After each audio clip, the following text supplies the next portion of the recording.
Hey, how's it going? Back again, I guess. Bored enough to be farting around in Los Santos again. Was going for a drive, and I decided I'd slow down and have a babble. I don't really have anything in particular to babble about. I was watching a video on YouTube, and it was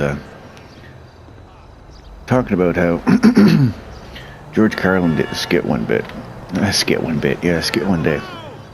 If you don't know who George Carlin is, go watch anything by George Carlin. The guy's a master. You know, he's like Dave Chappelle level of, comic storyteller, point maker kind of wise dude who doesn't come off as a person who's trying to be a wise dude. Good comedian. Anyway. But the skit in particular was called 7 Bad Words. And in particular, it was about 7 bad words at the time you were not allowed to say on, syndicated television. Or, in public broadcast, I guess. And, well, I can't do it justice. He does it better. And there's a video about how a radio station playing that bit uncensored during the day caused, Supreme Court decisions to happen. In a good way.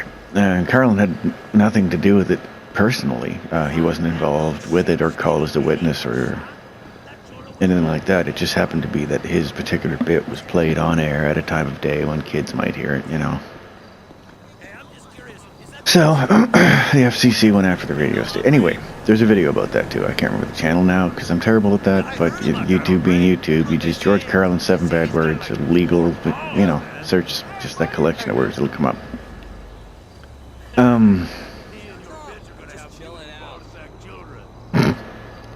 Cleavage Squirrel. That reminds me of another video I saw that I'm just going to tell the story. And it was one of those, videos that had a clickbaity title, kind of designed to sort of half trigger people and be like, what? Oh my God. And then click on the video. And it was, the video was called something like Proof That Women Cause Accidents, right? In so much as it was kind of, alluding to the stereotype of women being bad drivers. Not something I ascribe to. I've met all kinds of dudes that are terrible drivers. And there's plenty of female drivers out there that are fuck better than me. I met some of them driving 18-wheelers.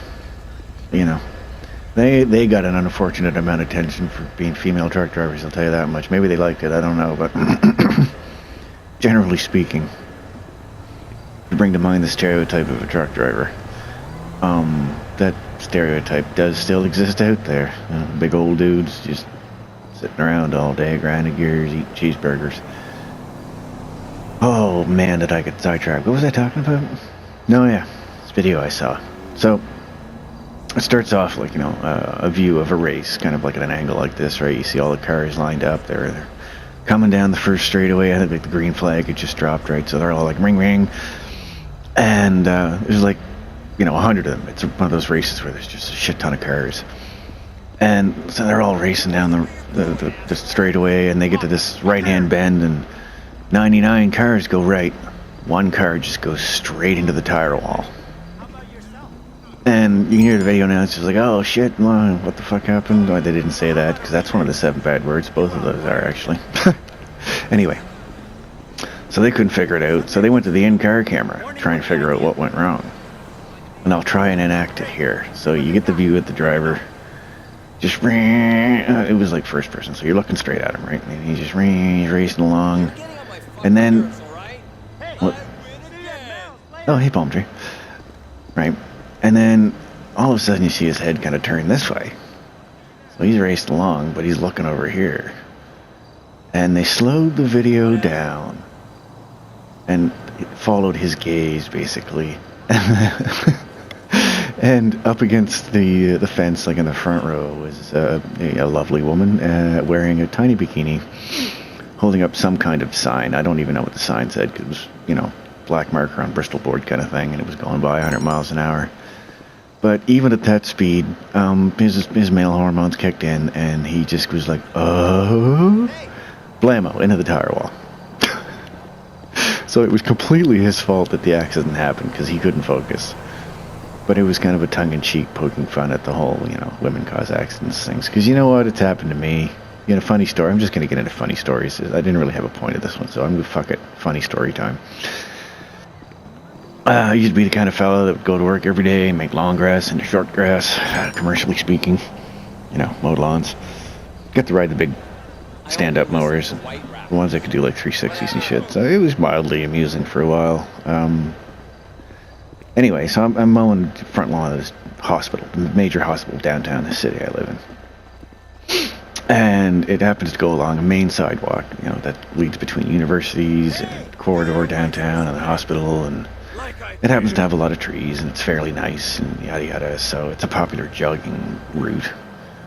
And I'm mowing along, just minding my own business, and this lovely lady jogger comes from behind me and is running in the same direction that I'm mowing. And is going much faster than me because she's running and I'm on a lawnmower, right? And look, I'm a straight dude. I like women. This one was very attractive. She wasn't looking at me. I guess I was being discreet. But you know what? Sometimes it's stupid. It's not an excuse, I guess. But dudes are kind of helpless sometimes when faced with great beauty. We just go stupid. Robin Williams said that it is the curse of all men to be born with two heads and only have enough blood to run one at a time. Truer words were never spoken. Go away, Lester. So, yeah, I was paying a little bit too much attention to this jogger lady.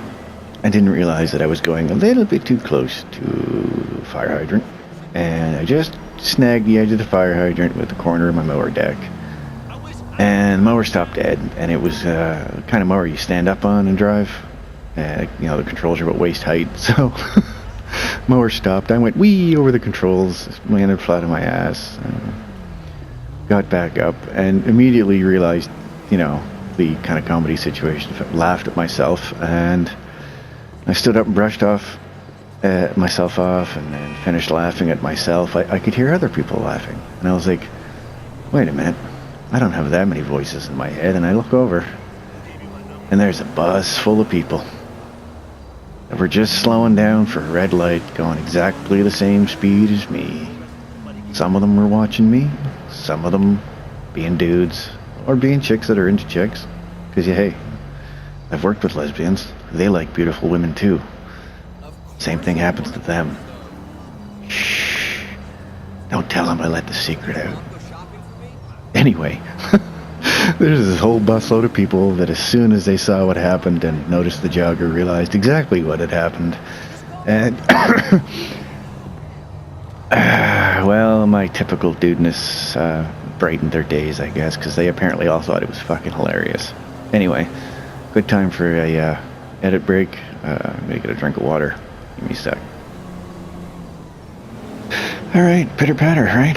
Elbows and assholes. Let's get at it.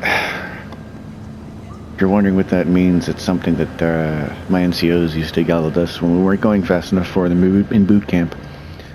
The idea was we had to be going faster than they were, and all they wanted to see was elbows and ankles, or elbows and assholes. Because when there's a bunch of people in uniform running, and everybody's the same color and wearing that digicamo stuff, which will make you sick if you look at it too long, to be honest, it's all you can see is the rolled up sleeves and the black boots. Elbows and ankles. Back. Boot camp, Squirrel. Yep. So yeah, that was the end of my story. I'm a dumbass. I talk big words and I try to act like I'm smart on this sometimes, but I'm a fucking idiot sometimes, let's be honest. I'm just not afraid to go places and have to learn things in order to find things out for myself. Right? If you don't understand how fire works, you'll never understand how an internal combustion engine works. And if you don't understand how an internal combustion engine works and how brakes work, let's say, for example, you may not be able to comprehend exactly what one of the laws of thermodynamics is, or maybe all three of them. I don't know that much about it other than the concept of energy is constant. I'm going to squirrel down there now. See, I could follow my squirrels because this squirrel had no point. So this is fun. I should do this more often. So, think about it this way. Bunch of shit lived, bunch of shit died, bunch of shit turned into crap in the ground that we turned into oil, that we turned into diesel, that we put in a truck, right? Alright, so that gets put through into the cylinder, it gets squeezed, heated up, explodes. All the energy that got, was forming that life and that went into producing that oil and manufacturing and everything is ignited and released. And blah, blah, blah, the engine goes around, etc., etc., the wheels go around, truck goes somewhere. Well, that energy's not gone now, it's in the truck. It's inertial energy now. What am I going to run into? Oh, hey, weirdo, what's up? So, that inertial energy, along with a little bit of fuel maybe, is keeping you moving. Well, when you put on the brakes squeeze on the metal brake pads, or brake drums in the case of a big truck. And that causes friction, which causes heat. Go right back into heat again. And then that heat is dissipated into the air, and the air warms up. That energy's still there. That heat was still produced, and is now part of the environment, back into the environment it came from. Also as pollution and diesel fuel and shit, right? But energy is constant. Which is why I tend to go towards the whole reincarnation, the energy that makes up our non-physical form. Even if maybe that's just the traces of energy going through our neurons, and our nerves. It can be pathed out. I don't know what they use for, MRI, something fancy. And, you can, we don't know what to make of it just yet, I don't think. As far as what the brain does, but there is an energy signature there. There's the whole supposed belief that people are 28 grams lighter, 23 grams lighter when they die for some reason. Moment of death, they get lighter. I don't know why. Might not even be true. It could just be an urban legend. Never really bothered to question it. I don't particularly care. Not necessarily proves anything. It's like seeing a ghost doesn't necessarily prove anything.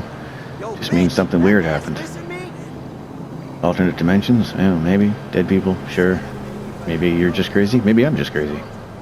I'm pretty sure I am crazy. At least by some mild definitions of it. Nowadays they have words and labels for all kinds of different quote-unquote conditions that people have. I think a lot of it is misdiagnosis. I probably would have been misdiagnosed with like ADD or something when I was a kid, but I never seemed able to concentrate on whatever was most of the time and whatever was going on in school. But I got decent enough marks that B pluses anyway, that I got left alone. I was the quiet kid. But what they failed to notice, my mom asked me about it once when I was older. She's like, what was the deal with that anyway? She said, some classes you did amazing in, some classes you did shitty in. And I was just like, you know what? The classes I found interesting and the classes that taught me things I thought would be useful in like real life were the ones that I paid attention to and enjoyed going to and learning from. The ones that were teaching me shit that I would never use in my life,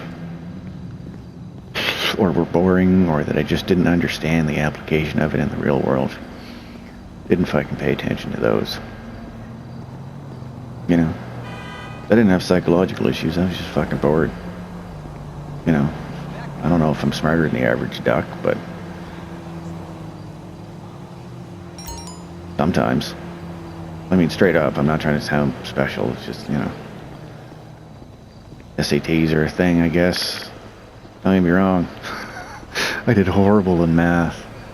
I don't know if there's a passing mark for SATs, but I was definitely like smack in the middle. 50%, something like that. The 50th percentile, right in the middle. Completely fucking average in base level math. English, though. 95th percentile, I guess. Apparently in grade 5, I was one of the top 4 kids in my province in English.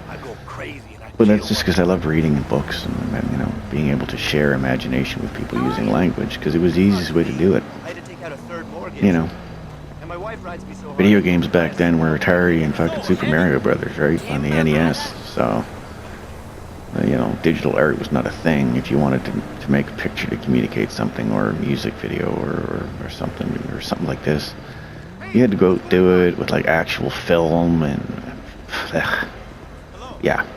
Unless you're in the TV club, and well, nobody in their mind wanted to be in the TV club, really. Not that there's anything wrong with it. It's just back in my day, it was the sort of thing you got picked on about. That being said, I was in the TV club for a year. It was kind of cool. You know, I don't remember much of it. I remember learning how to use one of the switchboardy things where they do all the, like, you know, the newscaster type stuff. Switch cameras and do fancy wipes. Honestly, none of it was as fancy as anything I can do on SHAREfactory, which goes to show you where the technology's gone, or anything a game like Dreams, right?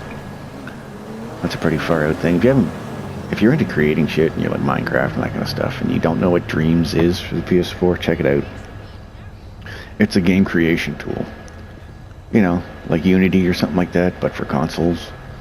And some of the shit people are making in that is amazing. Like game-wise, still pretty basic. People are still learning the ropes, right? But visually speaking, some of the still photos and films that people are working on and making in Dreams is just absolutely fascinating. And I'm excited to maybe someday pick it up, intimidated, but I'm also excited just to see what other people have done. Because, I mean, don't get me wrong, Rockstar editor for this is Hello Telephone Pole. Rockstar editor for this, SHAREfactory is awesome. Lets me make some neat shit. But to be able to make my own characters and environments and everything from scratch would be amazing. However, currently I have a full-time job Monday to Friday, 40, 50 plus hours a week, so that ain't happening anytime soon. But that reminds me, maybe I did have a bit of a point. I'll do one more quick video break here, and then put a question out, I guess. Okay, so I had a couple of video series on the go. Little Gods, which was an adaptation of a book. And which is also in a way a prequel, or at least a backstory to the John Wraith character from Blood, Bone, and Darkness. That series got as far as episode 5, but as tends to happen, life happened, and half of the people involved in that project have kind of gone a different direction, got tired of GTA altogether, or just, I don't know, just don't play anymore. That happens, especially when you get older.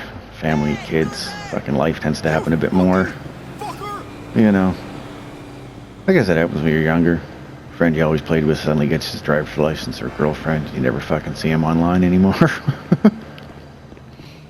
Anyway, that being said, the reason you don't see too many more of those anymore is because I don't really have anybody to count on to do those. And it's not like just showing up and doing whatever jackassery online. I mean, that's fun, but it's kind of a serious approach. Sometimes it takes 2-3 hours to get a scene down of trying to get your GTA character to behave a certain way. So it takes a certain special kind of person who doesn't mind spending all afternoon just sort of sitting around in GTA doing the same thing, waiting for nightfall, trying to get NPC characters to not get in your friggin' way. I mean, Jesus. So, you know, I guess. It's not really a role-play server kind of idea. It's more like it's definitely scripted. There's no speaking roles as of yet in Blood, Bone, and Darkness. It's done like a cartoon thing.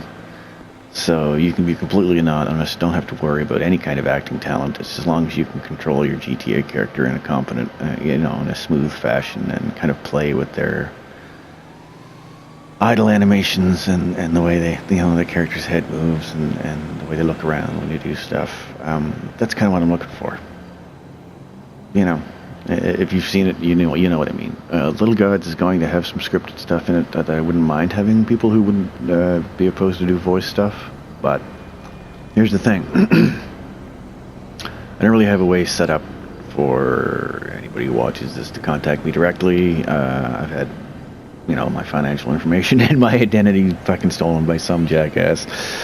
At some point over the last little while, which is weird because I haven't bought anything online in my entire life, and I really don't do much online, but this kind of shit. So who the fuck knows? But anyway. So, I don't know. If it's possible, maybe leave a private comment under this video. I'm only on PlayStation 4 with Grand Theft Autos. So, yeah.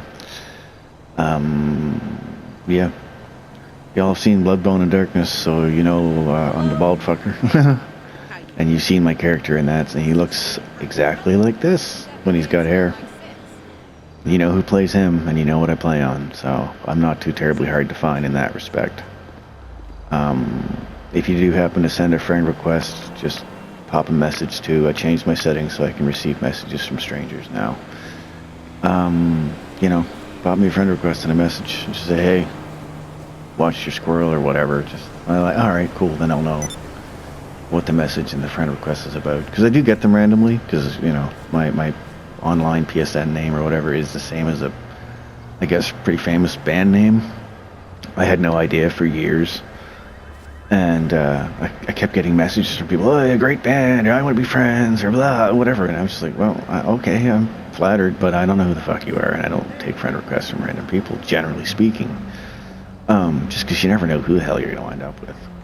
I mean, I've met friends online, and they're still my friends, so I'm glad. I'm not opposed to the idea, but, you know, there's fucking weirdos out there. And not the friendly kind. Plus, you know, not a problem with kids, but I don't really have much in common with a 10-year-old. I probably wouldn't have a lot of games that I'd want to play together with them, so... And I just kind of feel like I constantly have to censor myself, I don't know. Because I say bad words, I never mean anything by them, you know, but...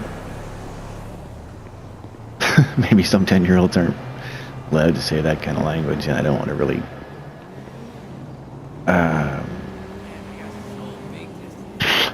dead-end bad word schools. Yeah. I'm looking for people, hopefully, with characters that appear like the characters in Bloodbone and Darkness. Pain, the female character, I still hang out with that person regularly, so that's taken care of. Obviously, my character is taken care of. Agent 42, I guess I won't spoil it if you haven't seen Bloodbone and Darkness yet. So really, it's just the two biker brothers, Blood and Bone, who I don't have regular access to their time to do this anymore. Neither of them really get into GTA 5 anymore. They just kind of moved on. You know, I still talk to them. But, you know, I don't blame them for not wanting to commit that kind of stuff. It was really only supposed to be 1 or 2 crossover episodes, and then... But the idea just sort of blossomed and took on a momentum of its own. So if you want to see more of those, you're going to need more people to do it, to be honest. Little Gods, maybe 1, maybe 2. Bloodbone and Darkness, 2, maybe 3. In any case, I've prattled long enough. It's probably been 25-30 minutes by now, so I'm going to shut up. As usual, don't stop thinking. Be excellent to one another. And have a good one.